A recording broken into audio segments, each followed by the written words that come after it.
Se dice que cuando alguien va a morir, su alma recorre por los lugares por donde anduvo vivo. Pero cuando alguien muere de manera trágica, ya sea suicidándose o muerto con un asunto pendiente, debe purgar sus culpas viviendo entre nosotros.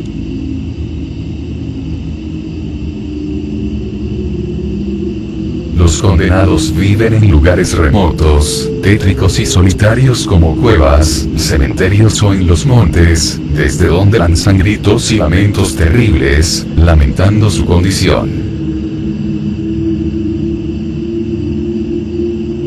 Su aspecto varía, pero generalmente andan con cadenas, como si fueran prisioneros. Aparecen vestidas con túnicas negras o blancas, andando en grupo como en procesiones o de forma solitaria. Esconden el rostro, ya que es una calavera desprovista de carne. Es por ello que se les describe como bultos negros. El condenado busca llevarse a alguien con él, en especial buscar comerse a los que están salvos o a los que tienen una cuenta pendiente con él, ya que así podrá descansar en paz.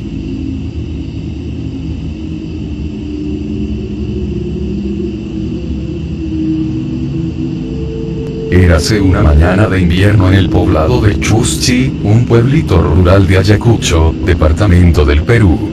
Un autobús había arribado a la terminal desde Lima. En ese bus venía José, quien regresaba al pueblo de su infancia y juventud tras 12 años de ausencia, regresando siendo ya un hombre de 30 años.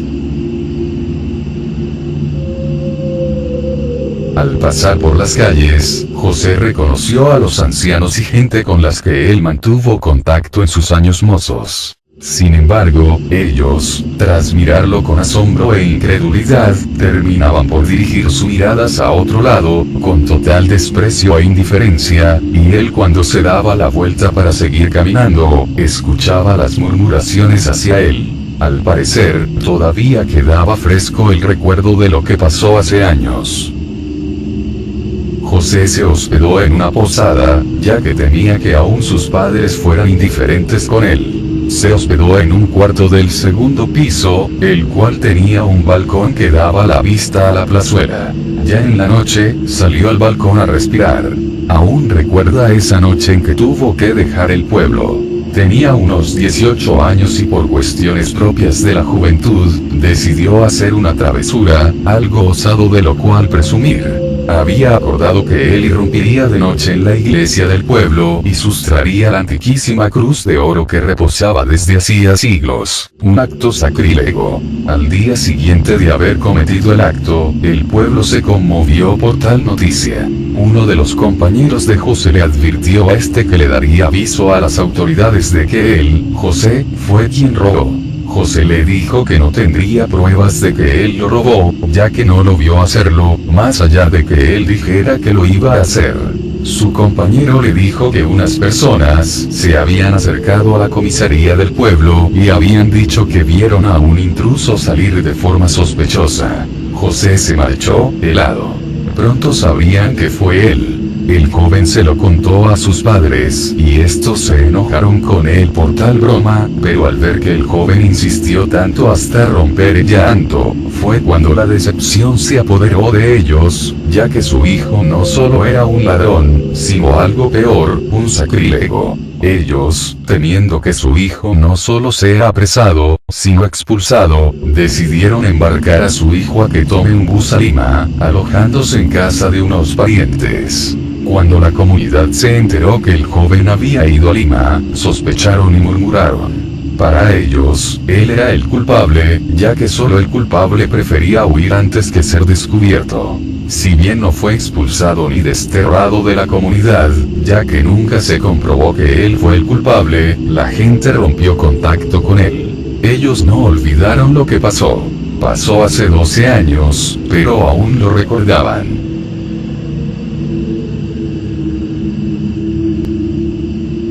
A la mañana siguiente, José salió decidido a buscar a sus padres. Al llegar a la casa, vio a su madre quien estaba en la puerta cargando un costal de papas. José se emocionó y tras acercarse le llamó. Ella volteó y tras mirarlo se quedó estática por unos segundos. Ella tardó un momento cuando fue conmovida a abrazarlos y él fue presto a abrazarla también. 12 años de ausencia, muy largos. Estuvieron conversando toda la tarde acerca de la vida de ellos, de la de él en Lima. Tras la conversación, su madre le hizo una pregunta que incomodó a José. ¿Por qué había regresado? José soltó unas risitas y le dijo que extrañaba al pueblo, que los extrañaba a ellos, a sus padres. Su madre sonrió y lo abrazó, pero sabía que había otra razón por la que él vino.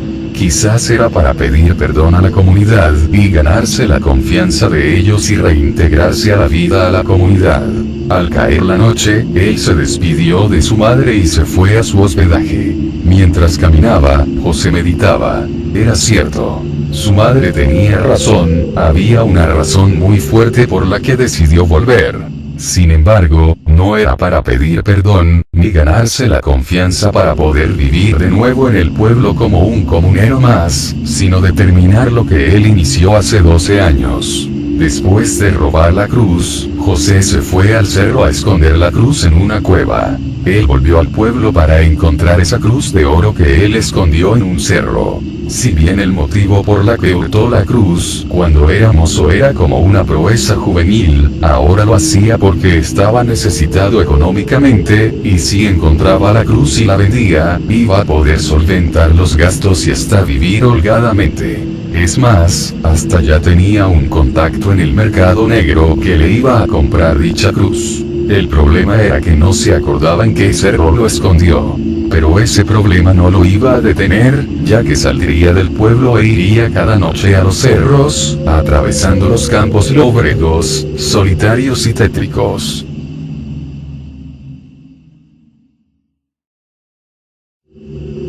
Al anochecer del día siguiente, José llevó a cabo su plan. Se alejó del pueblo y siguiendo un trecho, se internó en el campo, rumbo a los cerros. Ya estaba todo oscuro y él todavía estaba en el campo. Él era la única persona que estaba caminando de noche por el campo, ya que los demás estaban en sus casas. El caminar ese trayecto en medio de la oscuridad, completamente solo le dio un poco de miedo, pero no hizo que se retractara, sino que siguió caminando. De pronto, el ruido del campo, los grillos y demás animales, todo fue silenciado.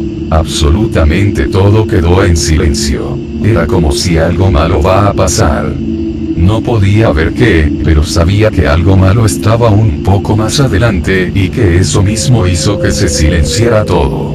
Fue cuando recordó lo que la gente decía, sus leyendas del campo. Nadie se atrevía a salir de noche, ya que según la gente aparecían unos espectros llamados condenados, que recorrían los campos y lugares afuera del pueblo y que un ruido lo sacó de su ensimismamiento. Era un silbido, el silbido de alguien. ¿Quién podría ser, aparte de él? Sabía que no podía ser ningún campesino, ni ningún pueblerino, sino alguien que estaba fuera de la ley, casi como él. De repente, un avije o un asaltante. Se mantuvo alerta, tratando de visualizar algún movimiento. Fue cuando sus ojos divisaron a unos 100 metros, una silueta. Entonces, pensó que si bien podía ser un ladrón, también podía ser uno del pueblo, pero sea cual sea, no debería ver que él se va al cerro, no vaya a hacer que lo siga y descubra la cruz. José se apartó del camino y corriendo agachado, se escondió tras unos arbustos. Observó que la silueta se acercó y José pudo apreciar mejor a dicho personaje. Era un campesino que caminaba de una manera rara, a paso cansino, lento. Su cabeza estaba agachada, como mirando al piso y su sombrero no dejaba ver su rostro. Se mantuvo tras los arbustos hasta que se cercioró que el campesino pasó de lejos y se internó en la inmensidad del campo. José pensó que era un poco peligroso ir al cerro y que alguien podía verlo, por lo que decidió regresar al pueblo.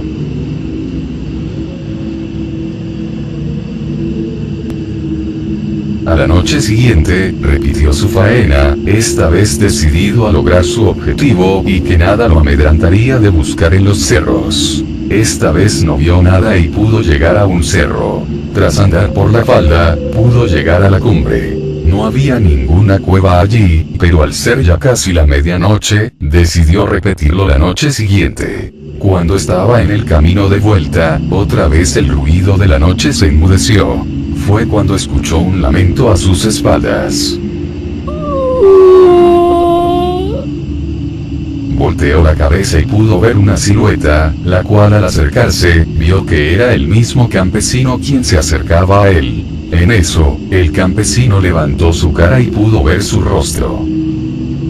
La sangre se le heló al ver que ese campesino no tenía ojos, sino 2 agujeros negros.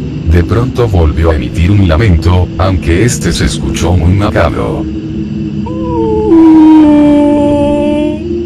José se echó a correr rumbo al pueblo, y ni bien llegó al pueblo se desmayó, echando espuma por la boca. Estuvo desmayado todo un día, con una fuerte fiebre producto del susto. Ya recuperado, al abrir los ojos se dio cuenta que no estaba en la posada, sino en la casa del viejo Evaristo. Evaristo era un anciano que vivía fuera del pueblo, en la falda de un cerro, en una covacha de madera. José le preguntó por qué estaba allí, y Evaristo le dijo que lo encontró en la entrada del pueblo, desmayado. Le dijo que sabía de qué huía, ya que tras oír los gritos del condenado, al dar una mirada al campo, lo vio a José huyendo, perseguido, y que si él no hubiera dejado su casa e internarse hasta ir al pueblo, el condenado con total seguridad hubiera cargado y devorado a José, ya que a veces, los condenados incursionan dentro del pueblo, hasta llegar a la plaza. José le preguntó cómo evitó que el condenado no le hiciera daño. Evaristo le respondió que los objetos religiosos hacen huir a estos seres. Evaristo le invitó a la cena y le dijo que lo mejor era que se quedara a pasar la noche allí. José meditó en las palabras del viejo. Tras cenar, se levantó y se dirigió a la ventana de la covacha y miró los cerros, dudando de si encontraría la cruz. En eso, vio algo raro, un brillo amarillo en la falda de un cerro. Le preguntó a Evaristo por tal fenómeno, y el viejo le dijo que ello no era otra cosa que un tesoro. José reparó que esa no podía ser otra que la cruz de oro. Se dirigió por el campo, hacia el cerro donde veía tal resplandor. Llegó al cerro y al llegar allí vio que había una cueva en donde, efectivamente, estaba la cruz. Tras 12 años de espera, la tenía otra vez. Iba a cargar la cruz y se iba a marchar del pueblo. No se despediría de sus padres, porque pensaba volver en unos días, después de vender dicha cruz en el mercado negro. Cuando se dispuso a cargar la cruz, unas palabras a su espalda hicieron que se paralizara del miedo. Sacrílego, tu hora ha llegado.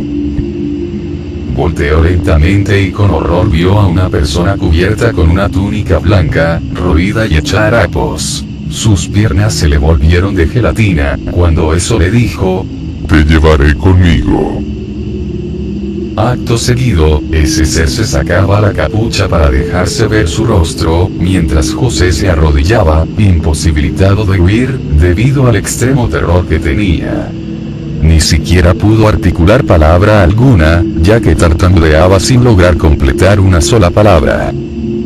Sus ojos se le crisparon del horror, al ver el rostro descompuesto de un muerto, sin ojos, ni nariz. Tras dirigirle una sonrisa diabólica, se le acercó y se le abalanzó encima. Una cacofonía infernal rompió el silencio. Evaristo, a lo lejos, había oído un tumulto en el cerro, pero supuso que era mejor no acercarse, por lo que se acercaría a la mañana siguiente.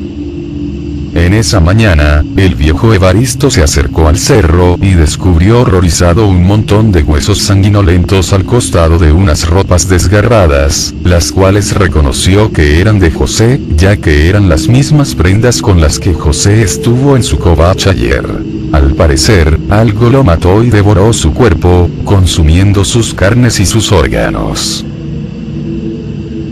Aún 1 metro estaba la cruz de oro, robada hace 12 años de la iglesia del pueblo. El viejo supo que José fue al cerro para llevarse la cruz, puesto que él la había robado.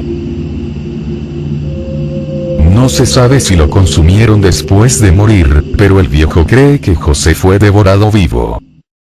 No cabía duda. A José el sacrílego se lo comió un condenado.